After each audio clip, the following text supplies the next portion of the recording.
Hi hello বন্ধুরা, কেমন আছো? আশা করি ভালো আছো। আমিও ভালো আছি। আজকে গুড আফটারনুন। আজকে দুপুরে রান্নার মেনুটা দেখে নাও।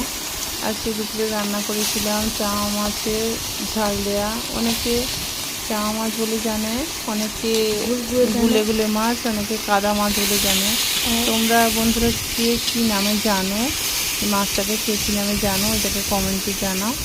আর আমি তো চাঙা মাছের ঝাল দেওয়া করি। তোমরা কে কী রান্না করো, কীরকম রান্না করো, এটা কমেন্টে জানাও। আর চাঙা মাছটাকে ভালো করে তেল দিয়ে ভেজে নিয়ে তুলে নেব।